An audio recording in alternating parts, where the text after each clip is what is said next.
আসসালামু আলাইকুম। এই লেসনে আমরা এসইওর কিছু গুরুত্বপূর্ণ দিক নিয়ে আলোচনা করব। অর্থাৎ গুগল আপনাকে কিসের ভিত্তিতে প্রথম পেজে নিয়ে আসবে সে সম্পর্কিত কিছু গুরুত্বপূর্ণ দিক। তো দেখুন, আমার যে লিস্টটি তৈরি করেছি প্রথমে রয়েছে ডোমেইন নেম। অর্থাৎ আপনার ডোমেইন নেম সবচেয়ে প্রাধান্য বেশি পাবে গুগল রেজাল্টের ফার্স্ট পেজে আসার জন্য।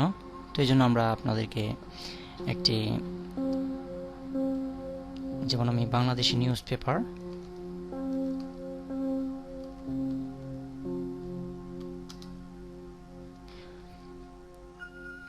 এই কথাটি লিখে আমি গুগলে সার্চ দিলাম।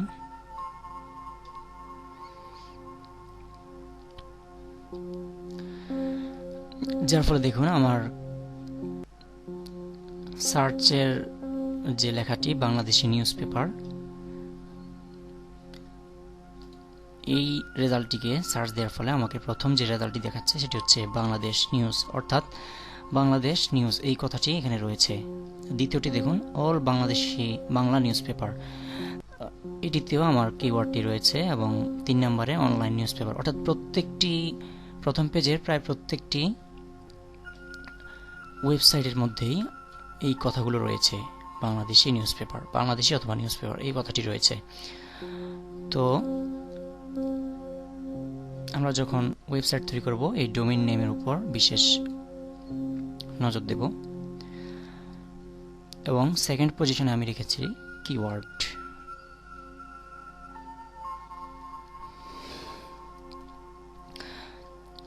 দেখুন, আমি কিওয়ার্ডকে সেকেন্ড পজিশনে রেখেছি। এটির কারণ কি? আমি যদি এখন 2020 ওয়ার্ল্ড কাপ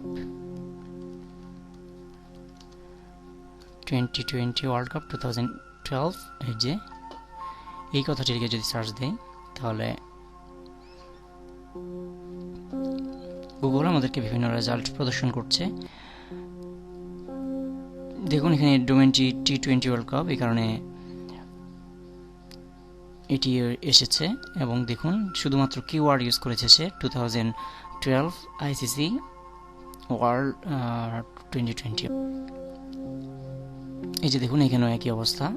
এখানেও সে শুধুমাত্র একটি আর্টিকেল লিখেছে। সে 2020 ওয়ার্ল্ড কাপ 2012 এই বিষয়ের উপর জাস্ট একটি আর্টিকেল লিখেছে। তার ডোমেইন নেম কিন্তু 2020 ওয়ার্ল্ড কাপ নয়। দেখুন, এখানেও জি নিউজ ইন্ডিয়াতে একটি রিপোর্ট বের হয়েছিল T20 ওয়ার্ল্ড কাপ, এটি ফার্স্ট পেজে রয়েছে।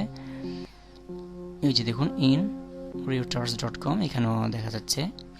তো এভাবে আমরা কিওয়ার্ডের ব্যবহার করেও, অর্থাৎ শুধুমাত্র একটি আর্টিকেল লিখলেও সেটি ফার্স্ট পেজে আনা সম্ভব সঠিকভাবে এসইও করার মাধ্যমে। এটি আমাদের সেকেন্ড পজিশনে রয়েছে।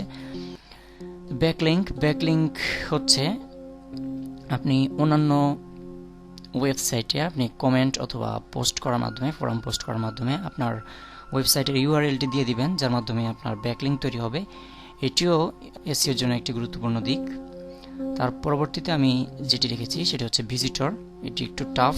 আপনার ওয়েবসাইটের ভিজিটর কেমন তার উপরও কিন্তু গুগল আপনার ওয়েবসাইটটি ফার্স্ট পেজে রাখবে কিনা তা বিবেচনা করে। তারপর রয়েছে ওয়েবসাইট লোডিং টাইম। আমরা এই বিষয়টিকে অনেকেই গুরুত্ব দিয়ে থাকি না। আমরা যখনই একটি ওয়েব পেজ ডিজাইন করব, আমাদেরকে অবশ্যই লক্ষ্য রাখতে হবে আমাদের ওয়েবসাইটটি যাতে ভারী না হয়ে যায়, অর্থাৎ এটি লোড হতে সময় কম লাগে। তার পরবর্তীতে রয়েছে হোস্টিং। আপনি যেন তেন হোস্ট সার্ভার ব্যবহার করলে হবে না, আপনাকে ভালো মানের হোস্ট সার্ভার ব্যবহার করতে হবে। এবং তার পরবর্তীতে অন্যান্য বিষয়সমূহ রয়েছে। তো আমরা এখানে প্রথমে যেটি দেখতে পাচ্ছি সেটি হচ্ছে ডোমেইন নেম। আমি আপনাদেরকে দেখিয়েছি ডোমেইন নেম সম্পর্কিত। একটা কিওয়ার্ড দিয়ে সে সার্চ দিল, তো সেক্ষেত্রে দেখা গেল যে সেই কিওয়ার্ডে একটা ডোমেইন রয়ে গেছে। তো সেক্ষেত্রে কিন্তু সেই ওয়েবসাইটটিকেই প্রথম পেজে রাখার সম্ভাবনা রয়েছে। এবং দ্বিতীয়ত আমরা কিওয়ার্ডের ব্যবহারও দেখেছি। আপনি একটি আর্টিকেল লিখলেন ভালোভাবে এবং যথার্থ তথ্য সমৃদ্ধ, সেক্ষেত্রে আপনার ওয়েবসাইটটিও প্রথম পেজে চলে আসতে পারে।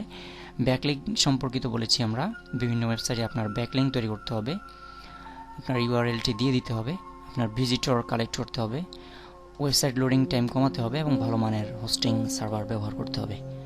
তো পরবর্তীতে আমরা আরও বিশদভাবে আলোচনা করেছি। দেখার আমন্ত্রণ জানিয়ে আল্লাহ হাফেজ।